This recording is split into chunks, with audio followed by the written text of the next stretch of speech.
Ahí estamos. ¿Se ve?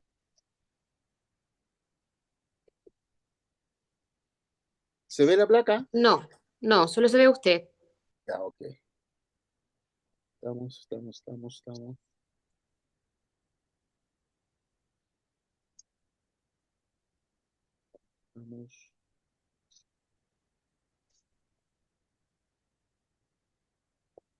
¿Por ahí?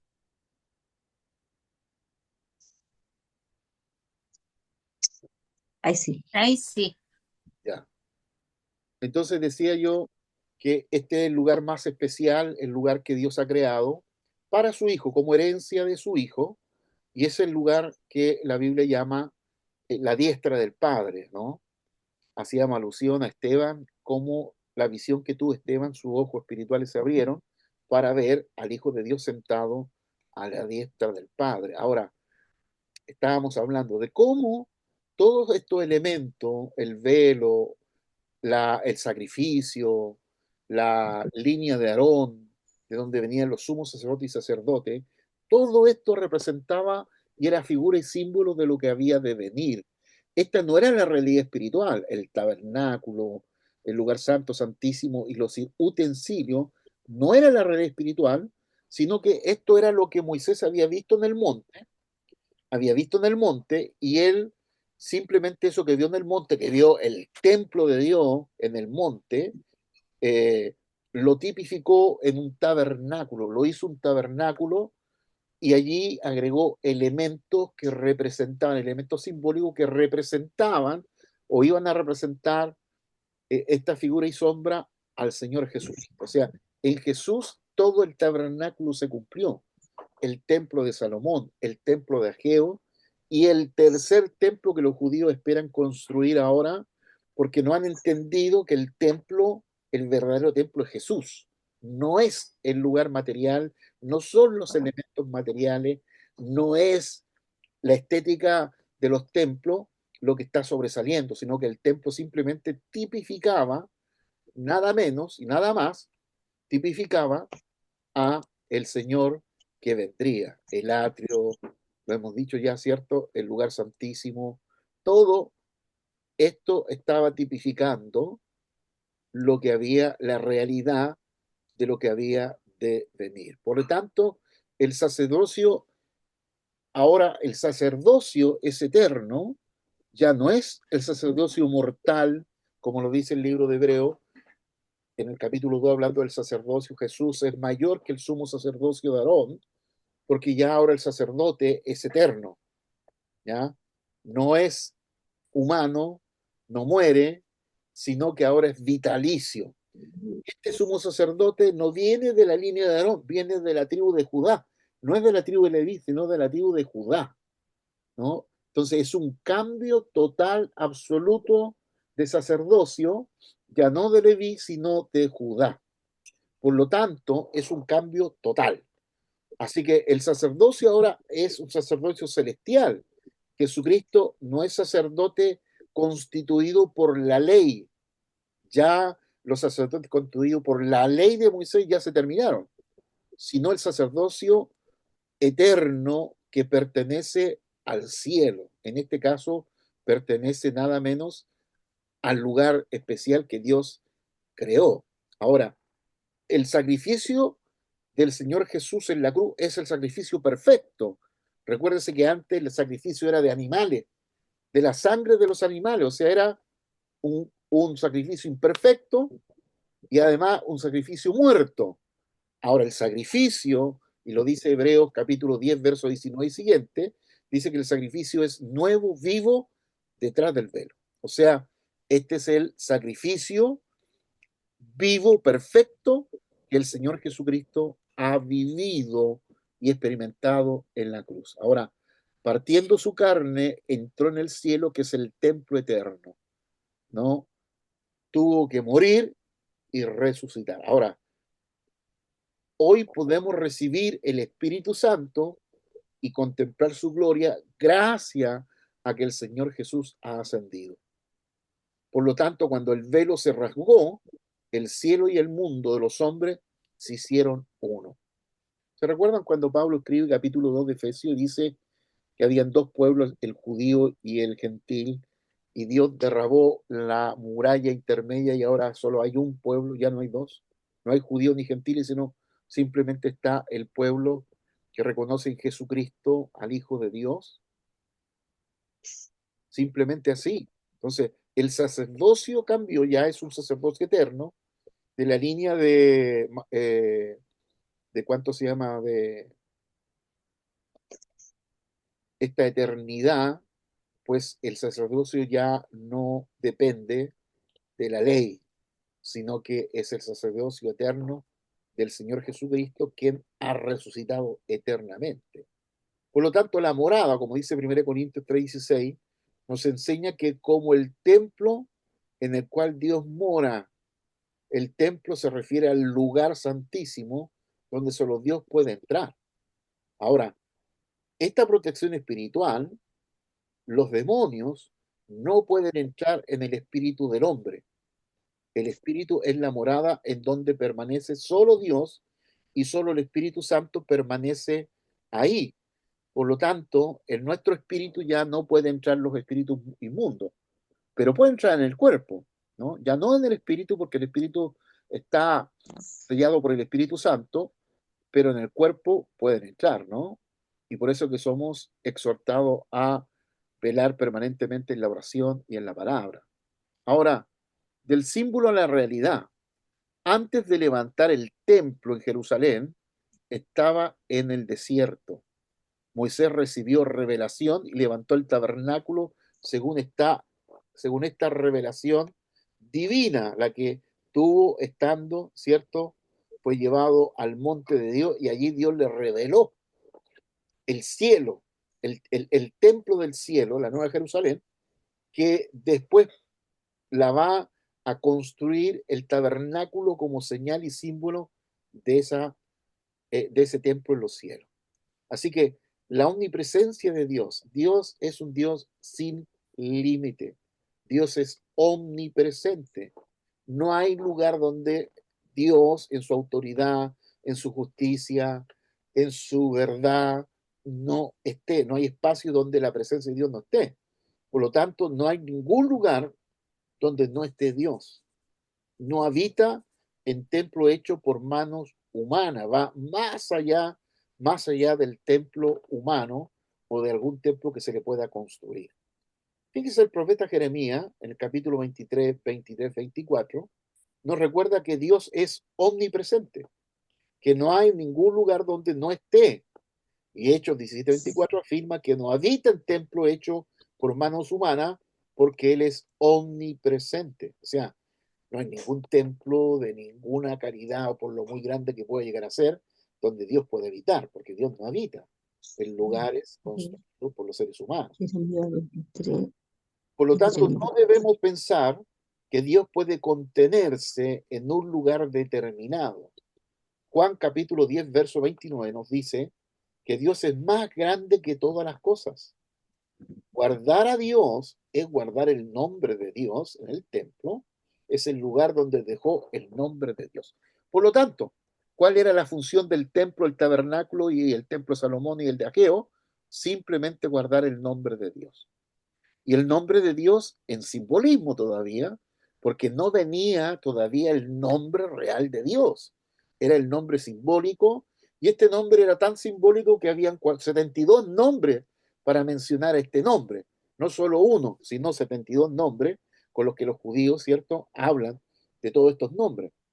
Para ser revelado el nombre, que es sobre todo nombre, luego cuando el Señor viene. Entonces, el Padre le concede a su Hijo su nombre. Y fíjese el capítulo 17 de Juan, verso 11 y verso 12. ¿Qué dicen estos versos, estos pasajes? Bueno, el Señor está diciendo, Padre, el nombre que tú tenías es el nombre que tú me diste. ¿Qué nombre le dio el Padre? Jesús. Y Jesús está diciendo, Padre, el nombre que tú tenías es el que tú me diste. O sea, si me diste el nombre de Jesús, quiere decir que tú te llamas Jesús igual. Por lo tanto, en ese nombre vamos a enviar el Espíritu Santo. Imagínense, aquí recién se está revelando el nombre verdadero de Dios. El nombre verdadero no es Jehová. Jehová es un nombre de Dios en el Antiguo Testamento, pero no es el nombre verdadero, ¿no? No es el nombre verdadero. El nombre verdadero es el nombre que el Padre le da a su Hijo, ahí capítulo 17 de Juan, versos 11 y 12, donde Jesús se está refiriendo que el nombre que él tiene es el nombre que el Padre le dio. No se olviden que el nombre de Jesús lo puso Gabriel. Gabriel trajo el nombre de Jesús, se lo comunicó a José para que le pusieran el nombre de Jesús, que significa que salvará a su pueblo de sus pecados. Por lo tanto, el nombre tiene tanta importancia. Por eso Jesús enfatizó tanto que nosotros pidamos en su nombre, que vayamos en su nombre, que echemos fuera en su nombre los demonios, que sanemos en su nombre, que pongamos las manos sobre los enfermos en su nombre. Su nombre, porque es el nombre revelado, es el verdadero nombre de Dios, Padre, e ese nombre está toda la autoridad de Dios dada a su Hijo. En ese nombre. Por eso que ese nombre es tan vital, tan importante, que nosotros debemos invocar el nombre de Jesús. Ahora, el nombre de Dios en el templo. El nombre en el templo es para dejar, simplemente el templo es para dejar el nombre de Dios. Eso es lo que yo le estoy diciendo. Segunda de Crónicas, capítulo 6, la dedicación del templo de Salomón. Señor, te hemos construido este templo para guardar tu nombre. Porque es lo único que se puede guardar en el templo, el nombre de Dios, ¿no? Porque a Dios, Dios, la existencia de Dios, el ser de Dios no puede caer en un lugar hecho a manos de hombre. Entonces, servimos al nombre de Dios. Guardamos en nuestro espíritu el nombre de Dios, el nombre del Padre, o sea, el nombre de Jesús lo guardamos en nuestro espíritu. Mire lo que dice Juan 1:12, a todos los que le recibieron y creen en su nombre, o sea, a todos los que le recibieron, que su nombre, y creen en su nombre, les dio potestad de ser llamado hijo de Dios. O sea, el nombre de Jesús ha venido a habitar en nosotros por el Espíritu Santo. Por lo tanto, ese nombre que le fue dado Dios Padre a su Hijo, ese nombre, el nombre de Jesús, ha venido a morar a nuestro espíritu. Y en ese nombre hay tanto poder, porque imagínense, antes que viniera el Espíritu Santo, Jesús mandó a los discípulos a echar fuera los demonios, a sanar los enfermos, a resucitar los muertos. Todavía el Espíritu Santo no venía. ¿Con qué lo hicieron? Lo hicieron con su nombre, ¿no? Vayan en mi nombre, hagan discípulos, echen fuera demonios, sanen los enfermos, en mi nombre. ¿Qué es lo que tenían los discípulos? El Espíritu Santo no venía, tenían su nombre, su nombre. ¿Se recuerdan ese texto de capítulo 7 de Mateo que dice, no todo el que me llama Señor, Señor entrará al reino de los cielos? No todo el que me llama, y dirán en mi nombre, echamos fuera demonios, hicimos esto, hicimos lo otro. Bueno, con el nombre de Jesús se puede echar fuera demonios, se puede sanar enfermos, porque el nombre tiene poder. Pero Jesús, ¿qué dice de estos que echaban fuera y hacían milagros en su nombre? Yo no los conozco, dice. O sea, alguien puede tomar el nombre de Jesús, echar fuera demonios, confrontar las tinieblas, confrontar y no tener el nombre en él. Mire qué terrible. Por eso la importancia de que el nombre de Jesús venga en nuestro espíritu por el Espíritu Santo. Ahí está la clave, ¿no? La clave del nombre de Jesús en nuestra vida. Segunda de Crónicas 6, 18, 20, lo que les decía yo, nos enseña que Dios deja su nombre en el templo para que le sirvamos. La Biblia dice que somos templo de Dios. El templo es para dejar el nombre de Dios y servir a ese nombre. Segunda de Corintios 13, 5 dice, afirma que Jesucristo está en nosotros, mientras que Hechos 1, 1 al 3, Hebreos, perdón, y Marcos 19, 16, 19, nos dicen que Jesús está a la diestra de Dios. Esta aparente contradicción se resuelve entendiendo que es su nombre lo que mora en nosotros. El nombre de Jesús mora en nosotros. ¿Qué es lo que los demonios, el diablo, le tienen temor en nuestra vida? ¿A nosotros? No, nosotros no metimos ni un miedo. Es el nombre que está en nosotros. El poder del nombre de Jesús. Ese es lo que los demonios tiemblan.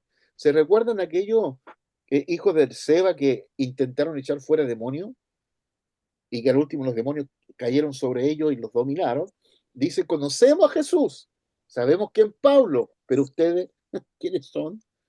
Evidentemente que podían usar el nombre de Jesús para echar fuera a los demonios, pero el nombre de Jesús no estaba en ellos, no habitaba en ellos. Por eso la importancia que ese nombre, el nombre de Jesús, venga a nuestro espíritu por el Espíritu Santo. Eso es lo que nos hace cristianos, eso es lo que nos hace hijos de Dios, es el nombre de Jesús en nosotros. Ahora, Cristo en el cielo, Cristo en el cielo y en nosotros. Primero la ascensión. Hechos 1:9 nos relata cómo Jesús ascendió al cielo ante los ojos de los discípulos. Luego la recepción del nombre. Juan 1:12 dice que todos los que creen en el nombre de Jesús y reciben su nombre les da potestad de ser hechos hijos de Dios. Luego la presencia del Espíritu. El nombre de Jesús está en nosotros, permitiéndonos llamar a Dios Abba Padre.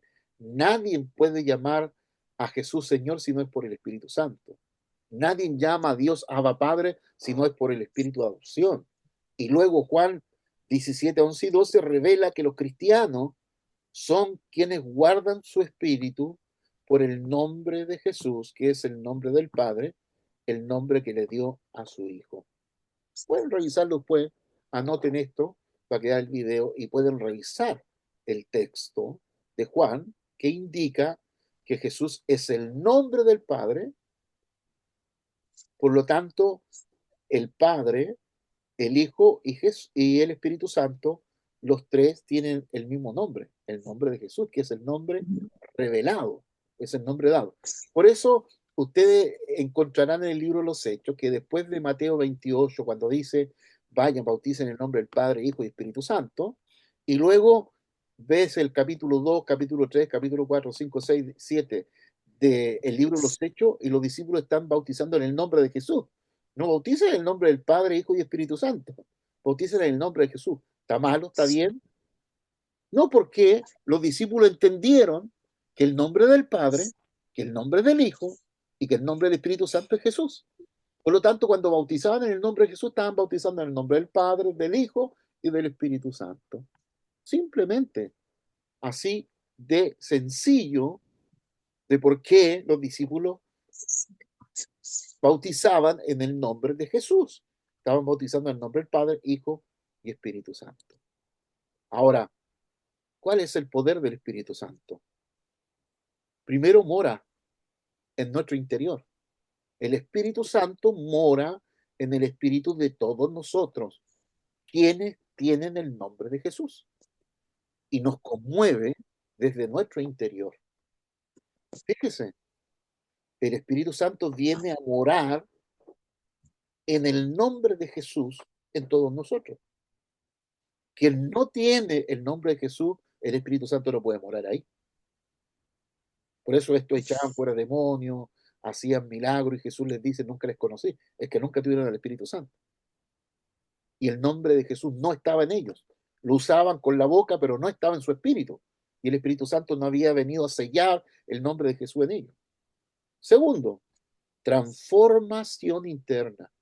A diferencia del Antiguo Testamento, donde el Espíritu Santo solo conmovía externamente, ahora obra desde dentro. Capítulo 14 de Juan.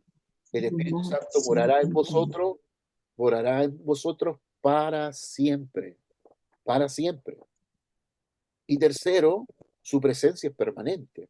El Espíritu Santo no solo visita temporalmente, sino que permanece en el creyente como una presencia constante en todos nosotros. Por eso el apóstol Pablo en Efesios capítulo 5, verso 18, nos invita a ser llenos del Espíritu. No llenos de vino, sino llenos del Espíritu Santo. Por lo tanto, somos invitados a vivir llenos del Espíritu Santo siempre, permanente. En el Antiguo Testamento, como el Espíritu Santo solo venía en algunas personas y no en todas, no podían vivir llenos del Espíritu Santo, porque el Espíritu Santo no permanecía, se iba. Ahora, en el Nuevo Testamento, todos podemos vivir llenos del Espíritu Santo. ¿Y qué es vivir lleno del Espíritu Santo? Vivir lleno de Jesús, vivir lleno del nombre de Jesús, glorificando el nombre de Jesús en nuestro espíritu. Entonces, ¿cómo podemos tener el nombre de Dios en nuestro espíritu? Por el poder del Espíritu Santo, por su ayuda divina. En el Antiguo Testamento el Espíritu Santo no llegaba a cada individuo, sino que ellos eran conmovidos externamente. Ahora el Espíritu Santo mora en el espíritu de los cristianos, transformándonos desde nuestro interior. Aquí es donde hace la obra el Espíritu Santo, la está haciendo desde nuestro interior. Ya no es una obra externa, no obra desde afuera, obra desde adentro, produciendo la transformación, produciendo el cambio. En el fondo, el Espíritu Santo está glorificando el nombre de Jesús en nosotros, en nuestro espíritu, porque ese nombre cambia, transforma y da autoridad. Da autoridad. Mantengamos los micrófonos cerrados para que no podamos interrumpir. Ok. Así, ahora, recibir la palabra en el espíritu. Esto es interesante. Hay 4 formas de recibir, diferentes maneras en que las personas procesan la información. El espíritu, el único lugar donde la palabra de Dios debe ser recibida. Y el cerebro, el corazón y el espíritu representan diferentes profundidades de recepción. La primera clase fue el camino del conocimiento. Se recordarán ustedes, yo dije, la palabra de Dios llega a nuestro cerebro, de nuestro cerebro baja a nuestro corazón y de nuestro corazón entra en nuestro espíritu. Es el camino de la palabra de Dios. Entra al cerebro, baja al corazón, la tabla del corazón, y de nuestro corazón entra el espíritu. La palabra entra en nuestro espíritu. Y cuando entra en nuestro espíritu, la palabra, ¿qué nos produce? Una misión. Nos da una misión. ¿Y cuál es la misión? Hacer discípulos. Recibimos, cuando la palabra de Dios ya llega a nuestro espíritu, entonces recibimos poder de la sabiduría, poder del conocimiento y el poder de la palabra. La inspiración de la palabra. Es lo que recibimos. Señor, deme el poder de la sabiduría, el poder del conocimiento y el poder de tu palabra. Es como debemos orar. Oramos para recibir el poder del Espíritu Santo, el poder de la palabra, el poder del conocimiento y la inspiración de la palabra. Después que recibimos eso, damos a luz la misión. ¿Y cuál es nuestra misión? Formar discípulos. Todos nosotros, los que estamos aquí, debemos formar discípulos. ¿Ah? El día que seamos llamados, vamos a dar cuenta de cuántos discípulos nosotros formamos, cuántos discípulos yo formé, y si yo no estoy formando discípulos es porque la palabra no ha entrado en mi espíritu todavía. Porque si la palabra entra en mi espíritu, inmediatamente me va a dar poder de sabiduría, poder del conocimiento y poder de la palabra. Y eso va a darle una misión, y la misión es formar discípulos. Si yo no estoy formando a nadie, si no tengo ni un discípulo, es porque la palabra no ha penetrado todavía en mí, y cuando penetre va a producir esta misión. Y si yo estoy haciendo discípulos es porque la palabra ha entrado en mi espíritu. Ahora,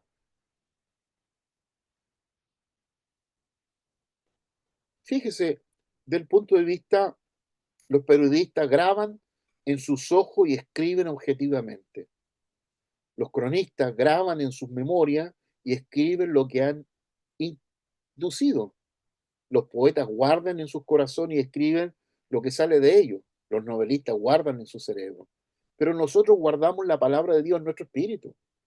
No la guardamos en un libro. O sea, esa palabra que está en el libro, que la llamamos la Biblia, esa palabra tiene que entrar en nuestro espíritu. No a nuestra cabeza, sino a nuestro espíritu.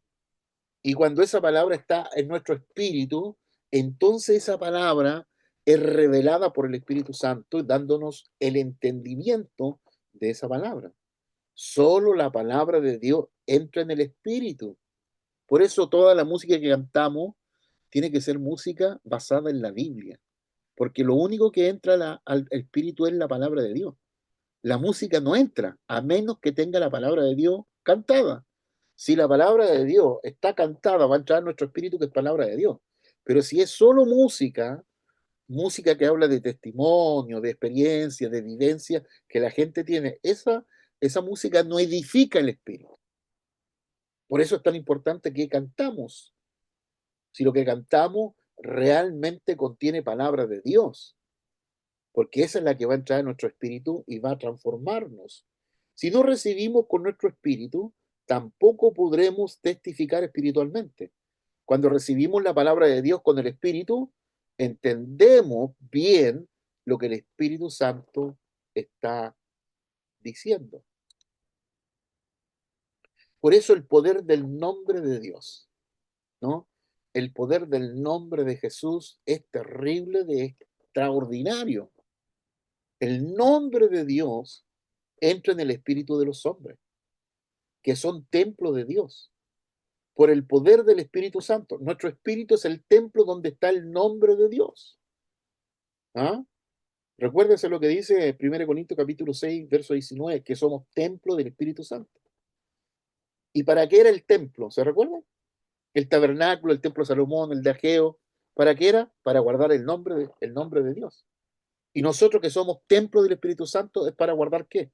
El nombre de Jesús. El Espíritu nuestro guarda el nombre de Jesús con el sello del Espíritu Santo. Eso nos hace cristianos, eso nos hace hijos de Dios. Expulsamos demonios con su nombre, oramos con su nombre, rendimos culto por su nombre. Somos quienes servimos el nombre de Dios que está en nuestro espíritu. Con ese nombre oramos a Dios, le servimos, obramos con poder, el poder de su nombre que está en nuestro espíritu. Qué importante es esto. No siempre lo escuchamos en la predicación, no siempre lo escuchamos en el púlpito, sobre la importancia del nombre y la importancia que tiene que el nombre de Jesús esté en nuestro espíritu. Eso nos salva. Eso es la salvación, el nombre de Jesús en nosotros. Porque su nombre salvará al pueblo de los pecados. Por lo tanto, el nombre de Jesús en nosotros nos salva de todo pecado y el Espíritu Santo viene y remacha.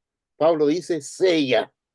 Estamos sellados con el nombre y eso, el Espíritu Santo, son las arras de nuestra herencia. O sea, es el contrato firmado por Jesús de que nosotros somos sus hijos. Qué tremendo. Qué tremendo. Por eso puede haber mucha gente que expulse demonios, haga sanidades usando el nombre de Jesús y que al final de los tiempos Jesús diga, apartados de mí, hacedores de maldad, porque nunca los conocí. Oye, pero si echaron fuera demonios, sanaron enfermos en tu nombre, sí, pero no tuvieron nunca el nombre en su espíritu. Ni el Espíritu Santo vino a sellar ese nombre como unas arras de la herencia manifestada por Dios. ¿Cómo es la vida de fe auténtica? ¿Cómo debemos vivir la vida de fe? Si el nombre de Dios no está en su espíritu, está reprobado. Su vida de fe es abstracta, mística. Cada uno debe llevar su vida de fe con toda dedicación. No puede ser por la vigencia externa, por la vigilancia externa. Por eso se debe enseñar para que tenga fe en lugar de vigilar con la ley, ¿no? En lugar de vigilar con la ley. La fe auténtica nace del Espíritu, donde mora el nombre de Dios y se manifiesta en una relación personal con Él, no en el cumplimiento de normas externas o rituales vacíos. No es que, como hoy día está todo el movimiento judaizante, que quieren hacernos volver a que hay que guardar la ley, hay que circuncidarse, hay que guardar la dieta de los alimentos y toda la cosa. No es externo. En el Antiguo Testamento fue externo, ahora es todo interno, ahora es todo dentro. El Espíritu Santo ha venido no para estar fuera, estar dentro de todos nosotros. Y porque el Espíritu Santo ha venido es que podemos vivir la vida de fe. Si antes no se podía vivir la vida de fe con la ley solo bendecía lo externo. Ahora, la ley de Jesús o el Evangelio, la gracia, permite que podamos vivir internamente la vida de fe, podamos vivir en nuestro espíritu la vida de fe, haciéndola más eficiente y más eficaz. Por eso es que hay que vivir la vida de fe con el nombre de Dios en nuestro espíritu, enseñanza para tener fe, dedicación personal, vida de oración y servicio a Dios. Servicio a Dios. Así de simple. Ahora, el templo como modelo del cielo. La estructura del templo es el modelo del cielo donde está el nombre de Dios. El sol entra por oriente, sigue el altar del holocausto y luego el lavamanos, luego el candelabro de oro, la mesa de los panes de la propiciación y el incensario de oro. Luego está el área del pacto, el arca del pacto. Esto era la estructura del templo. Ahora, la progresión espiritual, ¿cuál es? Primero está el lugar donde se vota el pecado, luego el lugar donde nos arrepentimos, sigue el lugar donde servimos a Dios y por último el lugar donde guardamos a Dios o guardamos su nombre. Los que no se han arrepentido no pueden servir a Dios. El templo es como una puerta por la cual se entra de este mundo a Dios. Puerta ancha, puerta angosta. Cuando Jesucristo salió del seno del Padre, pasó por el vestíbulo de la puerta para entrar en el cielo. El santuario terrenal es el modelo del cielo. Por eso Moisés construyó el tabernáculo. El tabernáculo no es solamente un lugar, un templo donde hacían sacrificios, no, estaba representando simbólicamente, era sombra y figura del cielo, del lugar que el Padre creó para su Hijo y lo dio por herencia. Allí donde están los ángeles, están los arcángeles, Miguel, Gabriel, Luciel que cayó, como un querubín, ¿cierto? Cayó Satanás, y están millares de ángeles. Es el lugar donde vamos a ir. En este momento en el cielo no hay nadie. Está Jesús sentado en la diestra. Si hubiera habido gente, Esteban muy dicho, veo al Hijo de Dios sentado en el trono y rodeado de gente. No dijo eso. Dijo que Jesús estaba. Por lo tanto, una persona muere, no va al cielo, va al paraíso. Y la gente del Antiguo Testamento que murió está en el seno de Abraham. Son lugares previo al cielo. Cuando Jesús venga, entonces todos los del paraíso que dice el libro de Hebreo capítulo 11, que están esperando la promesa de ser llevado al lugar, al cielo, y porque todavía están, todo esto está en el seno de Abraham, están bajo la ley, y bajo la ley estaba Juan el Bautista, el profeta grande, más grande de todo el Antiguo Testamento, Juan, y luego Jesús dijo, pero el más pequeño en el reino de los cielos es mayor que Juan. Entonces, todos nosotros somos mayor que todos los que están en el seno de Abraham. ¿Y qué están en el seno de Abraham? Abraham, Moisés, Isaac, José, todos los patriarcas, David, porque estos estaban bajo la ley. Y bajo la ley se es siervo. En el Evangelio se es hijo. Por lo tanto, imagínense, todos esos son siervos que necesitan vivir y venir, salir del seno de Abraham, cuando el Señor venga, todos los muertos, el mar entregará sus muertos, la tierra entregará sus muertos, resucitarán todos los que tuvieron lugar en la primera resurrección, porque la segunda resurrección es de muerte y condenación, y serán alzados y llevados al cielo de los cielos, la diestra del Padre. Si uno muere y va al cielo, ¿para qué va a venir Jesús a buscarnos? ¿Cuál es la razón? Si uno va directamente al cielo. Por eso que Jesús va a venir a buscarnos. Él nos dijo, Juan 14, voy pues a preparar lugar para vosotros. Y donde yo estoy, vosotros también estaréis. Voy pues. Entonces, cada uno de nosotros tiene un lugar, tiene una morada en los cielos.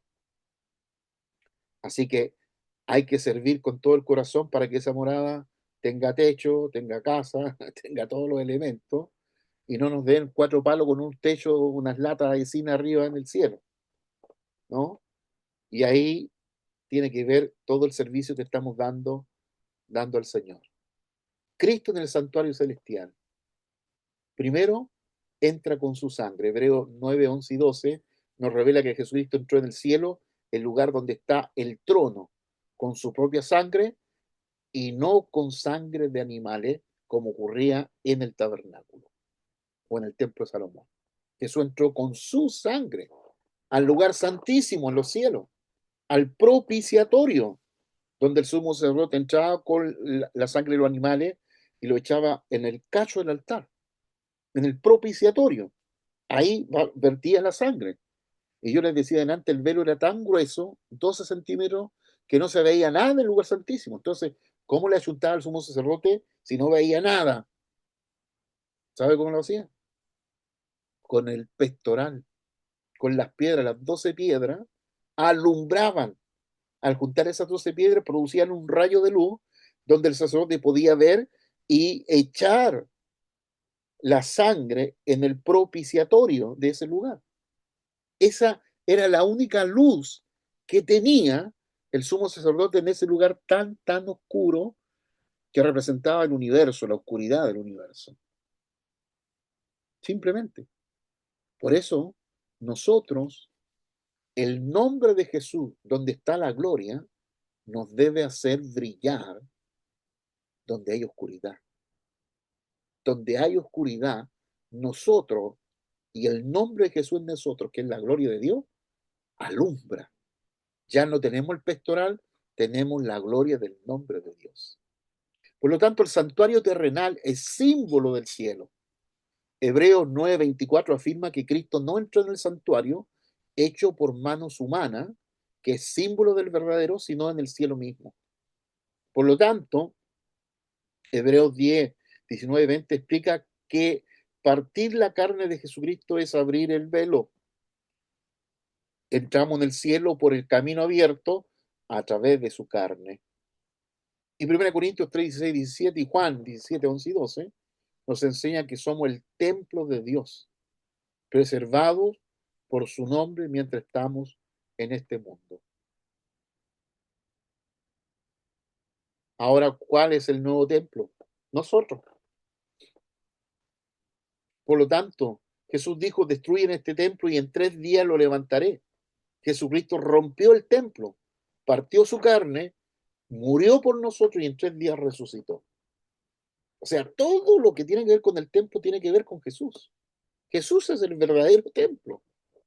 No era el tabernáculo del desierto, no era el templo de Salomón con todo el oro que tenía, no era el templo de Ageo, Zacarías, Malaquías, no era el templo que van a construir los sacerdotes o el templo de Herodes. No tenía que ver con eso, tenía que ver con Jesús, con su cuerpo.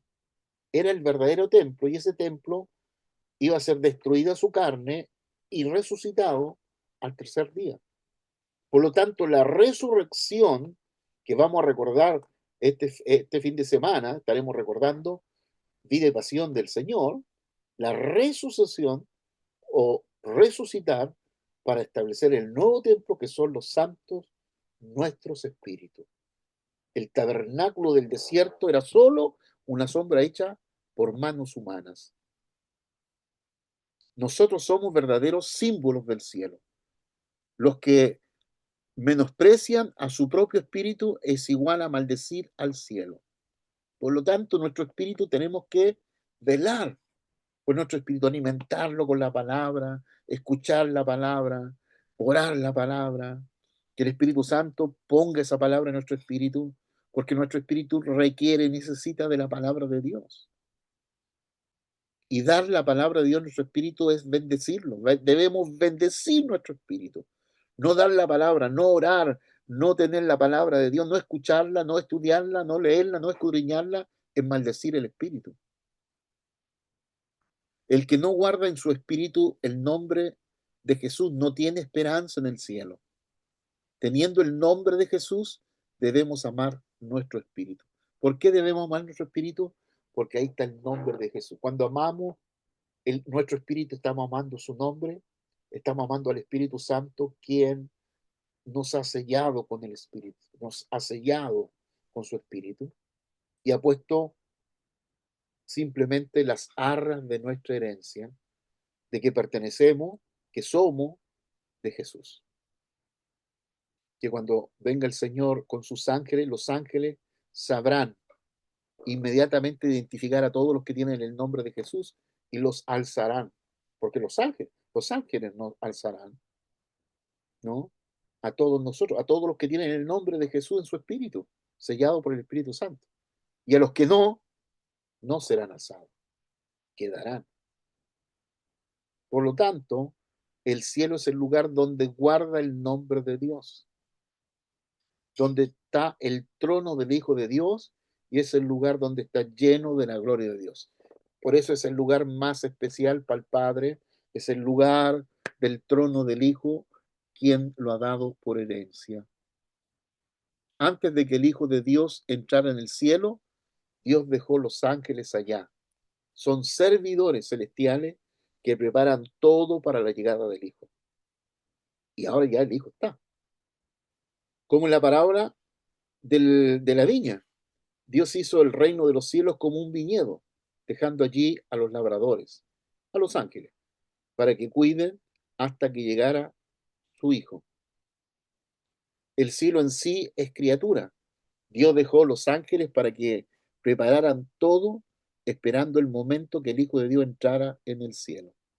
Ya está sentado a la diestra del Padre y nosotros solo esperamos su venida, su gloriosa venida.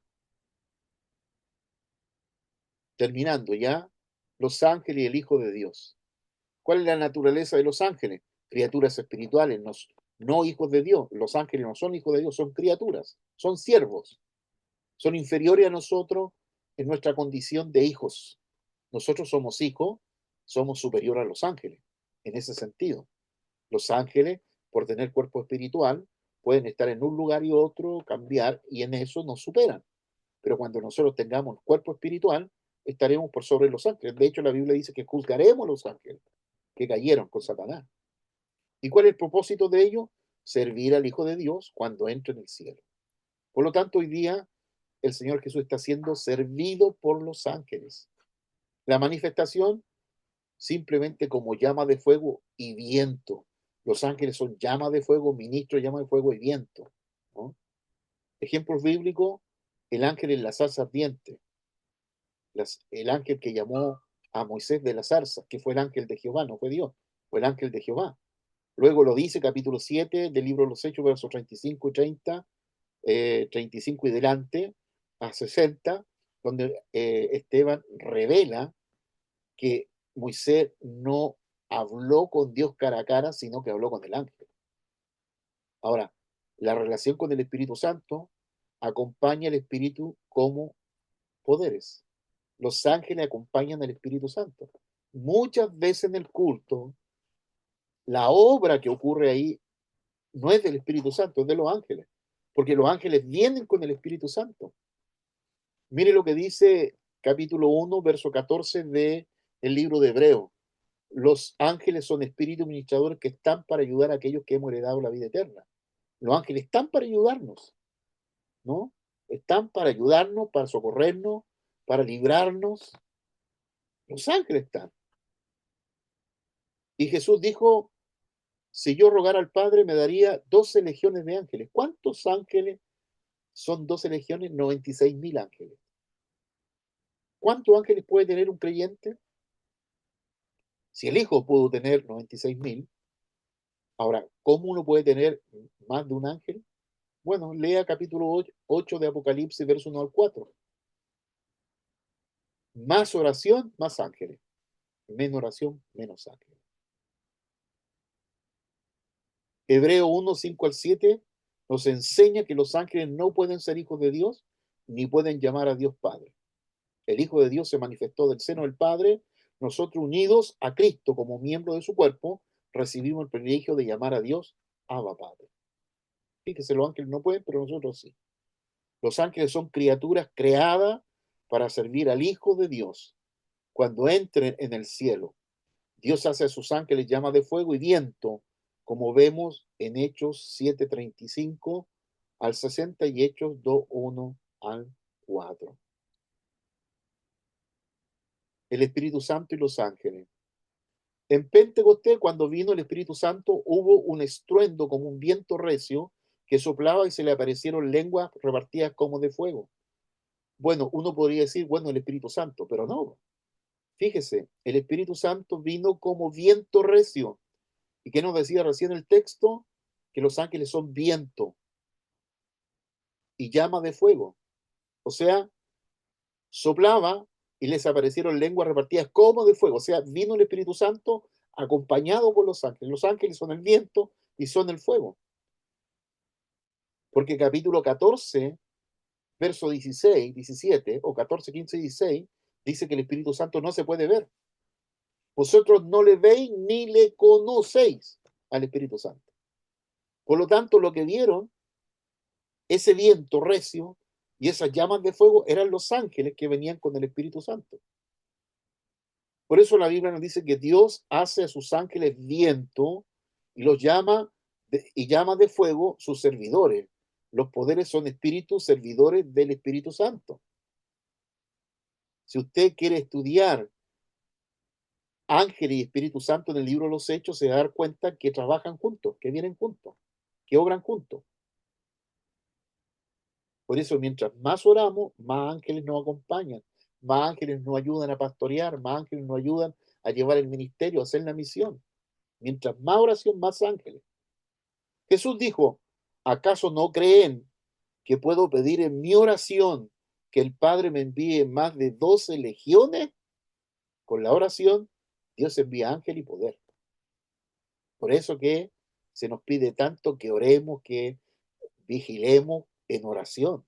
Porque la oración, ¿por qué tiene poder? Porque vienen más ángeles. Y los ángeles son el poder del Espíritu Santo. Hebreo 1:14 enseña que los ángeles son espíritus ministradores enviados para servir a los que han heredado la vida eterna. O sea, los ángeles vienen para servirnos, para ayudarnos. Cuando le pedimos ayuda a los ángeles, ¿no? Porque son espíritus ministradores que están para nosotros, para ayudarnos a nosotros. Pedimos en el nombre de Jesús, Señor, mande sus ángeles que me ayuden, que me despierten de madrugada, quiero orar, quiero predicar, quiero hacer la misión, mande ángeles que me ayuden, mande poderes, poderes, deme ángeles, deme poderes. Oramos, oramos a Dios. Y finalmente, el ángel es un nombre de Dios. Diferentes tipos de ángeles. La Biblia nombra 3 ángeles, arcángeles, Miguel, Gabriel y Luciel. Algunos cumplen misiones específicas para servir al Hijo de Dios cuando entra en el cielo. El ángel de Jehová, hay un ángel representativo de Dios, que es el ángel de Jehová, que recibe el designio del plan de Dios y lo cumple. Este ángel lleva el ministerio con el nombre de Jehová. Éxodo 23, 20 al 23.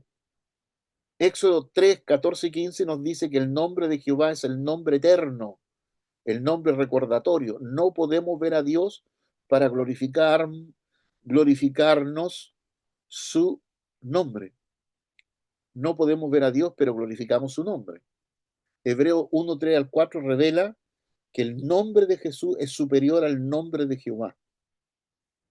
Con el nombre de Jehová se puede condenar, pero no salvar ni redimir, porque no es el rey. Con el nombre de Jesús podemos salvar, redimir, porque es el nombre del rey prometido, del rey que viene. Gloria a Dios. Gloria al Señor. Qué tremendo, queridos. Qué tremendo, queridos. Gloria al Señor. Gloria a Dios.